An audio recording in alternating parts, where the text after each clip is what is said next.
Bonjour à toutes et à tous, j'espère que vous allez bien et content de vous voir de nouveau dans cette nouvelle vidéo sur la programmation Arduino. Pour ceux qui sont nouveaux sur cette chaîne, n'hésitez surtout pas de vous abonner, de partager et de liker la vidéo. Dans cette nouvelle vidéo, nous allons donc apprendre comment utiliser un registre à décalage pour pouvoir contrôler notre afficheur à 7 segments. Alors, il y a eu plusieurs vidéos que j'ai eu à réaliser qui expliquent comment utiliser un registre à décalage ou aussi un afficheur 7 segments. Pour ceux qui ne l'ont donc pas suivi, il y aura donc des liens que je laisserai dans la description. Mais aussi au niveau de votre vidéo, tout en haut à droite, il y aura donc des liens qui vont donc s'afficher. N'hésitez surtout pas de cliquer. Alors, tout devant moi, nous avons donc le schéma de montage que nous allons utiliser. Donc, à titre de rappel, je vais donc montrer un peu comment est séparé notre afficheur à 7 segments. Donc, ces différents segments sont donc répartis comme ceci. On a le segment A, B, C, D jusqu'à DP qui représente donc le point. Et donc, c'est ce que donc, nous avons eu à faire ici. Tous ces segments plutôt sont donc câblés au niveau des sorties de notre registre 74 HC595 qui dispose donc de 8 sorties. C'est donc pareil pour notre afficheur à 7 segments qui a aussi 8 sorties. Donc le segment A sera donc connecté à la sortie Q0 de notre registre, le segment B à la sortie Q1, ainsi de suite jusqu'au point qui sera donc raccordé au niveau de la sortie Q7 de notre registre.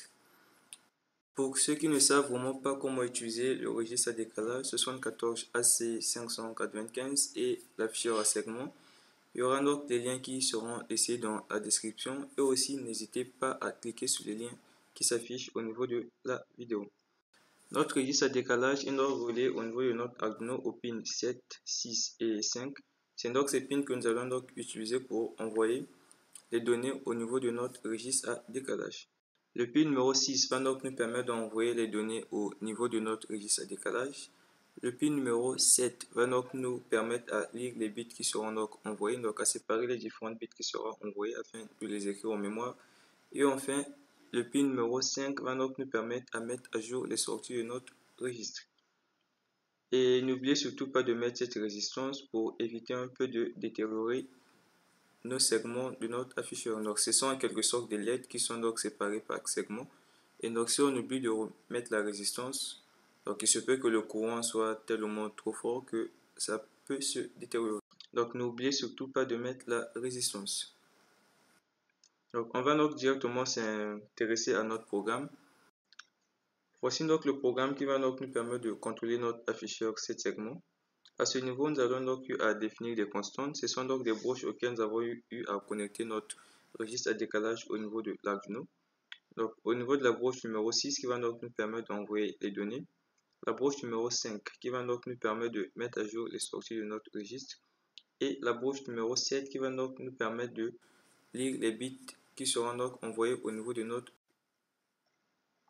À ce niveau, nous avons donc eu à créer un tableau de 10 cases qui contient donc les combinaisons que nous aurons donc à afficher au niveau de notre afficheur 7 segments, notamment les chiffres allant donc de 0 jusqu'à 9. Donc ici, on remarque bien qu'il y a la présence du B, c'est pour indiquer que c'est en binaire. Donc il y a 8 combinaisons à l'intérieur.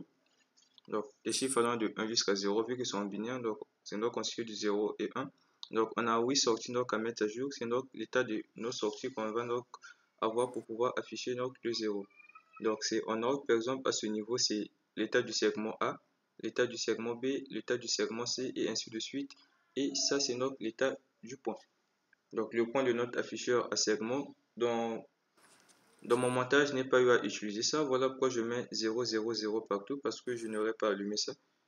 Mais vous pouvez bien le connecter ou ne pas le connecter. Cela dépend que de vous. Donc pour afficher par exemple le 1, on aura donc besoin d'allumer le segment B et le segment C. Donc ce sont ces combinaisons donc, que j'ai eu à réaliser donc, à ce niveau de notre tableau. Et à ce niveau donc c'est un prototype de la fonction que j'ai eu à définir beaucoup plus bas.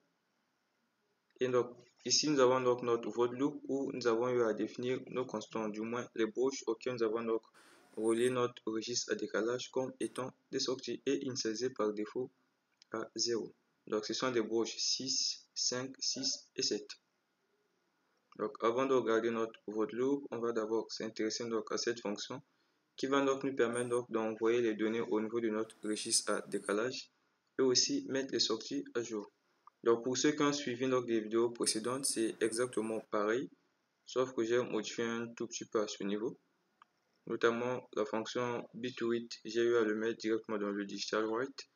Et ma boucle for commence donc à partir de 0, donc j'ai insérer ça à 0 et ça s'incrémente jusqu'à 7. Alors que là-bas, j'avais dans la vidéo précédente, j'avais eu plutôt à faire l'inverse, ça commençait à partir de 7 et ça décrémentait jusqu'à 0. Donc le changement est juste dû à la fonction bit2read que j'ai utilisée qui lit donc les données dans le sens inverse. Donc, par exemple, à ce niveau, donc lorsque j'utilise par exemple la fonction bit2read, donc le premier bit qui sera lu, c'est donc le 0, ainsi de suite jusqu'à revenir à ce niveau. Donc ça va donc dans le sens inverse. Donc ce qui m'arrange en quelque sorte, vu que le premier bit qu'on aura donc à envoyer va correspondre à l'état de la dernière sortie, donc la sortie Q7. Donc en quelque sorte c'est ça. Donc ici on va donc préparer notre registre à recevoir les données.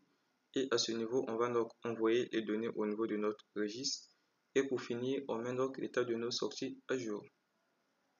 Donc, en revenant donc au niveau de notre void loop. Alors, au niveau de notre void loop, ce que nous allons donc faire, c'est envoyer donc la case correspondant de notre tableau. Donc, notre tableau a 10 cases qui vont donc de l'indice 0 jusqu'à l'indice 9. Ça fait donc 10. Et donc, pour afficher donc les différentes combinaisons possibles, on va donc utiliser une boucle for qui va donc aller de 0 jusqu'à 9. Donc ainsi, nous allons donc parcourir notre tableau digit qui varie donc qui contient donc 10 cases allant donc de l'indice 0 à l'indice 9. Donc c'est ce que nous allons faire ici.